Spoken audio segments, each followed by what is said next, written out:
అందరికీ నమస్కారం. సాధారణంగా మనకి నూతన సంవత్సరం అంటే జనవరి 1 అని గుర్తొస్తూ ఉంటుంది. అసలు నూతన సంవత్సరం ఏంటి అంటే ఉగాది. సో ఈ ఉగాది నుంచి రాశి ఫలాలలో మార్పులు చేర్పులు ఏ విధంగా ఉన్నాయి అన్నది నానాజీ పట్నాయక్ గారిని అడిగి తెలుసుకుందాం. నమస్కారం గురుజీ. శ్రీమాత్రే నమః. గురుజీ, తెలుగు సంవత్సరాది ఉగాది నుంచి సింహరాశి వారి యొక్క జాతకంలో వ్యయం కానీ, ఆదాయం కానీ, రాజయోగం కానీ, అవమానం కానీ ఏ విధంగా ఉండబోతుంది? తప్పకుండా అమ్మా. ఆదాయము వ్యయము గనక సింహం వారికి చూసుకుంటే వీరికి 2-14గా ఉందంట. ఆదాయం 2, 14 వ్యయం. అయితే ఇది ఇలాగే ఉండాలని రూల్ లేదమ్మా, గుర్తుపెట్టుకోండి.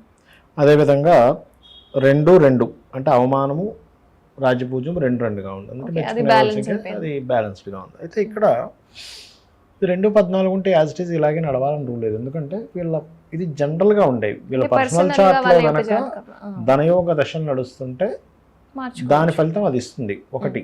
రెండవది పర్సనల్ చార్ట్లో ధనయోగం కూడా పెద్దగా నడవట్లేదు అనుకోండి, దీన్ని ఇలాగే అనుభవించాలని రూల్ ఏం లేదు. ఎందుకంటే మార్చుకోలేదో అది శాస్త్రం అవ్వదు. ఇప్పుడు జబ్బు వచ్చింది, డాక్టర్ గారి దగ్గరికి వెళ్ళాము, మెడిసిన్ ఇచ్చి మారుస్తాడుగా. మారం దాని శాస్త్రం ఎందుకు అవుతుంది? తెలుసుకుంటున్నామంటే మార్చుకోవడానికి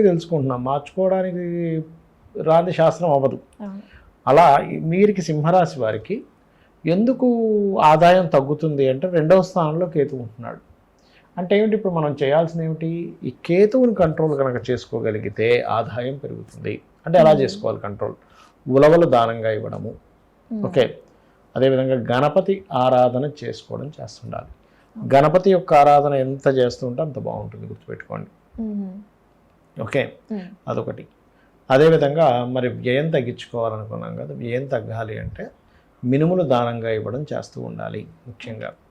అదేవిధంగా మరొకటి ఏంటంటే ఇక్కడ పితృదేవత ఆరాధనలు చేయడం, కర్కాటకం వారికి కావచ్చు, సింహం వారికి కావచ్చు, కొంచెం పితృదేవత ఆరాధన చేయడం వల్ల కూడా ఆదాయం తగ్గుతుంది. అసలు ఆదాయం పెరిగి వ్యయం తగ్గుతుంది. ఆదాయం అనేటువంటిది పెరుగుతుంది, వ్యయం అనేటువంటిది తగ్గుతుంది అనమాట. రైట్. మరి ఇక్కడ అవమానము రాజ్యపూజ్యం పెంచుకోవాలి. మరి 2 ఉంది కదా, ఇది ఎట్లాగా అంటే ఒకటి, ఇక్కడ రాజ్యపూజ్యం పెంచుకునేటువంటి ప్రక్రియలో పర్టికులర్గా సూర్య నమస్కారాలు చేసుకోవడం. ఎందుకంటే రాశ్యాధిపతి రవి అవుతున్నాడు కదా, సూర్యుడికి సంబంధించినంత చేస్తూ ఉంటే సర్వసాధారణంగా కూడా మీకు ఎవరికైనా జనరల్గా కూడా మీకు పేరు ప్రఖ్యాతలు రావాలనుకోండి, సూర్య భగవానుడు అనుగ్రహం ఉంటేనే పేరు, నేమ్ అండ్ ఫేమ్ అనేటువంటిది వస్తుంది, అదర్వైజ్ రాదు. సాధారణంగా ఇది నిజం. ఈ రాశి వారికి ఇంకెక్కువగా ఉంటుంది, ఎందుకంటే రాశ్యాధిపతి రవి అవుతాడు కాబట్టి. ఇక మిగతా అంశాలు కనుక చూసుకుంటే కొన్ని సందర్భాల్లో వీళ్ళు కుటుంబంతో దూరంగా ఉండడం కానీ, ఎవరికైనా మనీ ఇచ్చేటువంటి విషయంలో కొంత జాగ్రత్త వహించాలి అని చెప్పి చూపిస్తుంది. అదేవిధంగా కొత్త ప్రాజెక్ట్స్ ఏవైనా మే లోపలే ప్రారంభించుకుంటే మంచిది. మే దాటిన తర్వాత గృహము, వాహనము, వస్తు సంబంధించిన విషయంలో చాలా బాగుంది. ఓకే, మే దాటిన తర్వాత కాకపోతే కొంచెం వివాహ సంబంధించిన విషయాలు స్లో అవుతూ ఉంటాయి. జీవిత భాగస్వామితో తెలియని ఘర్షణ, చిన్న గొడవలు కావచ్చు, ఘర్షణ కావచ్చు, ఇవి చూపిస్తున్నాయి పర్టికులర్గా. అండ్ అదేవిధంగా కాస్త రాహు అష్టమంలో ఉన్నందుకు పర్టికులర్గా ఏంటంటే ఇక్కడ ఏదైతే చూడండి, ఒక్కోసారి యాక్సిడెంట్స్ వాహనం మీద వెళ్ళేటప్పుడు ఇది కొంచెం జాగ్రత్తగా వెళ్తుండాలి, గుర్తుపెట్టుకుంటే ఏదో యాక్సిడెంట్ అయిపోయి ఏదో అయిపోతుందని కాదు, కొంచెం జాగ్రత్తగా డ్రైవ్ చేయాలి. కొంచెం అంటే ఎక్కువ ఫాస్ట్గా వెళ్ళకుండా ఉంటే పెద్ద ప్రమాదం రాదు కదా. మన నార్మల్గా యాక్సిడెంట్ ఎప్పుడు ఎక్కువగా అవుతుంది, ఎక్కువ ఫాస్ట్గా వెళ్ళడం వల్లే అవుతుంది. ఎక్కువ ఛాన్స్ దానివల్లే ఉంటుంది. మనం ఆగుండే ఎవడని గుద్దేయండి, మనం ఏం చేయలేము, దాన్ని ప్రారంభం అంటారు దాన్ని. ఓకే, కర్మ అంతే అది. అయితే ఇదొకటి. అయితే ముఖ్యంగా మాత్రం ఆర్థికానికి మాత్రం గణపతిని ఎంత ఆరాధిస్తూ, గోవుకి గ్రాసం ఎంత తినిపిస్తూ ఉంటే అంత మంచిది. ఇన్వెస్ట్మెంట్స్కి మే లోపల చేసే ఇన్వెస్ట్మెంట్స్ చాలా బాగా కలిసి వస్తాయి. బిజినెస్ చేసేటువంటి వారు కాస్త వారు కూడా గణపతి, ఎందుకంటే బిజినెస్ స్థానంలో కేతు ఉన్నాడు కాబట్టి గణపతి ఆరాధన చేసుకుంటే మంచిది. విద్యార్థులకి చాలా బాగుంది, రియల్ ఎస్టేట్ వారికి చాలా బాగుంది, అండ్ రైతులకు కూడా చాలా బాగుందని చెప్పుకోవచ్చు. ఇక వీరు చేయవలసిన దేవతారాధన దత్తాత్రేయుడి యొక్క ఆరాధన, దుర్గాదేవి ఆరాధన చేసుకున్నట్లయితే అన్ని విధాలా బాగుంటుంది. గురుజీ, క్రోధినామ సంవత్సరం అని అంటూ ఉంటారు కదా, అంటే రాశి ఫలాల్లో కాకుండా ఆధ్యాత్మికంగా కావచ్చు, సాంస్కృతికంగా కావచ్చు, క్రీడలలో కావచ్చు, బయట ఏ విధంగా ఉంటుంది గురుజీ? అసలు ఒకటేనమ్మా, ఈ క్రోధినామ సంవత్సరానికి ఎవరు రాజు అంటే కుజుడు రాజు అయ్యాడు ఈసారి. ఈ సంవత్సరం రాకముందే మనం ఆల్రెడీ జనవరిలోనే ప్రిడిక్షన్ చేసాం. ఏంటి అంటే జనవరి ఫిబ్రవరి ఆ మాసం నుంచి కొన్ని పేలుళ్ళు కావచ్చు, లేకపోతే అగ్ని సంబంధించినవి కావచ్చు. ఎందుకంటే కుజుడు శని రవి కలుస్తున్నారు. రవితో శని కలిసిన కుజుడు కలుస్తున్నా మీకు ఎందుకు ఈ మార్చి మాసం నుంచి మార్చి మాసం నుంచి పెరుగుతూ ఉంటాయి. ఎందుకంటే మీరు ఈ కుజశని కలయిక ఎలాంటిదంటే అమ్మ, హీరోసీమా నాగసాకి జపాన్ మీద వేసిన బాంబు అప్పుడు కూడా ఏంటంటే ఈ కుజ శనులు కనెక్టివిటీస్ ఉంటాయి. ఆ టైంలో కూడా మీరు ఏదైనా యుద్ధ సమయాల్లో కానీ మనకి చూడండి ఏదైనా ప్రమాదం వస్తుంది, ఏదైనా ప్రమాదాలు రావడం అంటే బాంబు పేర్లు కావచ్చు, లేకపోతే ఈ రాజకీయంగా అనేకమైనటువంటి గొడవలు కావచ్చు, సడన్గా అసలు ఊహించనంత మార్పులు తీసుకురావడం కావచ్చు, అల్లర్లు కావచ్చు పెరుగుతుంటాయి. కాబట్టి కొంచెం జాగ్రత్తగా ఉండాలి. అంటే ఏంటంటే రాజులకి యుద్ధం చేయాలనే ఆకాంక్ష పెరగడం ఇలాంటిది ఇస్తుంది క్రోధినామ సంవత్సరం. ఎందుకు రాజు ఏమో కుజుడయ్యాడు. అయితే మరి ఇది రాకముందే ఎందుకు వస్తుంది ఇదంతా అంటే మనం జనవరిలో ఎందుకు చెప్పాము అంటే ఆ గ్రహాల యొక్క కలయికలు అలా ఉన్నాయి. జనవరి ఫలితాల్లో కూడా చెప్పాం మనం యాక్చువల్గా, దాని ఇది ఉంటుంది అందుకని. అయితే ఇక్కడ దీనికి మరి అందరూ ఇప్పుడు చూడండి బయట యుద్ధ సంబంధించిన వాతావరణం ఇవన్నీ ఒక పక్క పెడతాయి. ఇందులో సామాన్య ప్రజలు ఇరుక్కోకుండా ఉండాలి అంటే కనుక శని కుజ గ్రహాల దగ్గర దీపారాధన చేయాలి, వారాహి అమ్మవారి అష్టోత్తరాలు చదువుకోవాలి, వీలైతే గోవులకి క్యారెట్లు బెల్లము తినిపించాలి. ఇలా గనక చేసినట్లయితే ఖచ్చితంగా బాగుంటుంది. అది అంటే ఇప్పుడు మనకి తర్వాత స్పోర్ట్స్ కి సంబంధించి ఉన్నాయి. సో అందులో మనకి ఎటువంటి లాభాలు వస్తాయి? స్పోర్ట్స్ రంగాలకు సంబంధించిన విషయంలో అంటే అమ్మ ఇది అది అప్పటికప్పుడు స్పోర్ట్స్ సంబంధించినటువంటిది ఎవరికి వారి జనరల్ జాతకాలు తీసుకొని చెప్పుకోవాలి. అప్పుడున్న ఏ స్పోర్ట్స్ టైంలో అసలు గ్రహస్థితి ఎట్లా ఉంది దాని పరంగా. అయితే స్పోర్ట్స్ రంగాలకు సంబంధించింది మాత్రం కొంచెం అంటే మొదటి క్రోధినామ సంవత్సరంలో కుజుడే రాజయ్యాడు కాబట్టి స్పోర్ట్స్ రంగాల్లో కుజుడు స్పోర్ట్స్ కారకుడు. ఆ రంగాలు బాగుంటాయని చెప్పుకోవాలి. స్పోర్ట్స్ రంగాలు కానీ టెక్నికల్ రిలేటెడ్ సంబంధించిన విషయాలు కానీ ఇవన్నీ కూడా చాలా బాగుంటాయి చెప్పాలంటే. మిషనరీస్ పెద్ద పెద్ద మిషనరీస్ ఫ్యాక్టరీస్ ఎస్టాబ్లిష్మెంట్ అవ్వడము వీటికి క్రోధినామ సంవత్సరం చాలా బాగుంటుంది చెప్పాలంటే.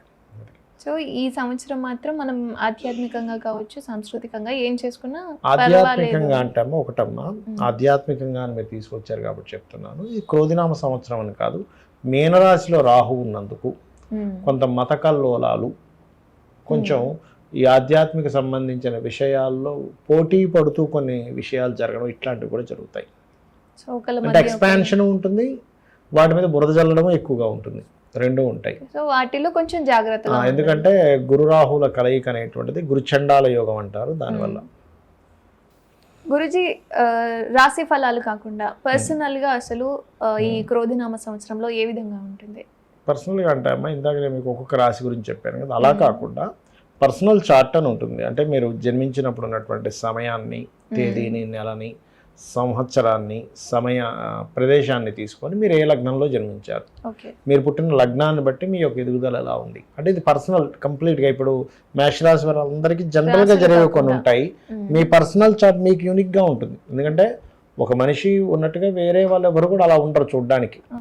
అలా తెలివితేటలు ఉండవు, ఎలా వేరు వేరు ఉంటాయి. వాళ్ళకున్న తెలివితేటలు వేరే వాళ్ళందరికీ, వాళ్ళకున్న స్కిల్స్ వేరే వాళ్ళందరికీ ఉండాలని రూల్ లేదు.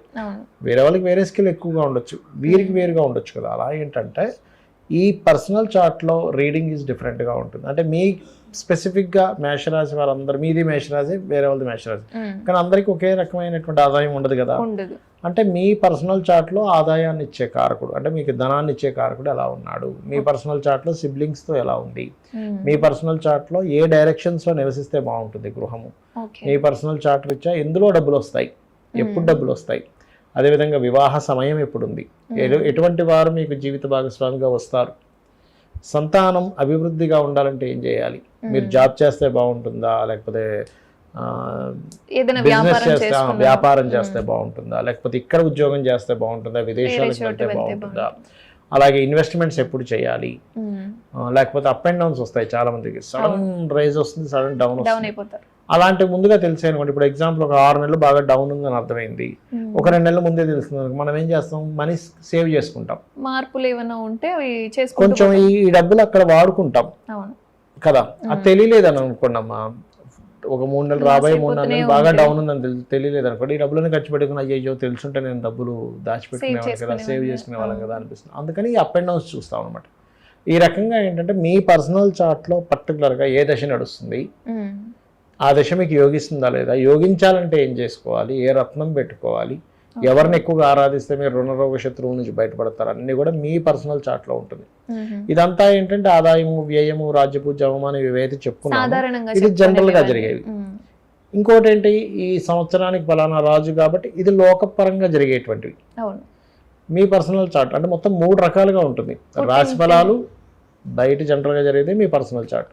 అది అయితే మీకు ఇప్పుడు సందేహం వచ్చేవండి, మరి నా పర్సనల్ అయితే ఇవన్నీ ఎందుకు చెప్పుకుంటున్నామని. ఇప్పుడు మీరు ఉన్నారు, ఇక్కడ నుంచి మీ ఇంటికి వెళ్ళాలనుకోండి, పీక్ టైం ట్రాఫిక్ టైంలో అయితే గంట పట్టొచ్చు, నార్మల్గా అయితే 20 minutesలో పట్టొచ్చు. బయటన పరిస్థితులు బట్టే కదా మీ జర్నీ ఉంది.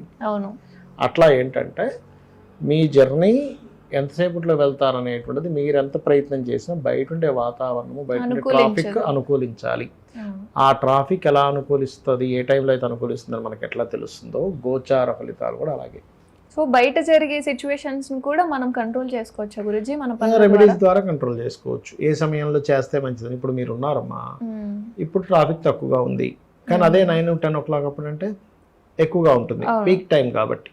మధ్యాహ్నం టైం తక్కువగా ఉంటుంది కదా. దాన్ని బట్టి మీరు ఇప్పుడు ఎంతసేపట్లో వస్తారు, మీరు ఇంట్లో వాళ్ళు అడిగారు అనుకున్నా ½ అవర్లో వస్తా అంటారు. అదే మీరు ఈవినింగ్ 5 o'clock 6 o'clock అయితే ఎక్కడ ½ అవర్ ట్రాఫిక్ జామ్ ఉంటుంది, 1 hour పడుతుంది అంటారు. సమయాన్ని బట్టి మార్పులు బయట ఉండే ట్రాఫిక్ ని బట్టి మీకు ఎలా అయితే మీ యొక్క సమయం ఎలా పడుతుందో, గోచారంలో ఉండే గ్రహాలను బట్టి ఇక్కడ కూడా మార్పులు వస్తూ ఉంటాయి. అది అంటే బయట ఏం జరుగుతుంది, మనలో ఏం జరుగుతుంది, అసలు రాశి ఫలాలు ఏ విధంగా జరుగుతుందని చెప్పి చాలా కన్ఫ్యూజన్ ఉన్న వాళ్ళు ఉంటారు. వాళ్ళకైతే చాలా క్లారిటీగా చెప్పారు. చాలా చక్కటి అంశాలను మాతో పంచుకున్నారు గురించి. ధన్యవాదాలు. శ్రీమాత్రే నమః.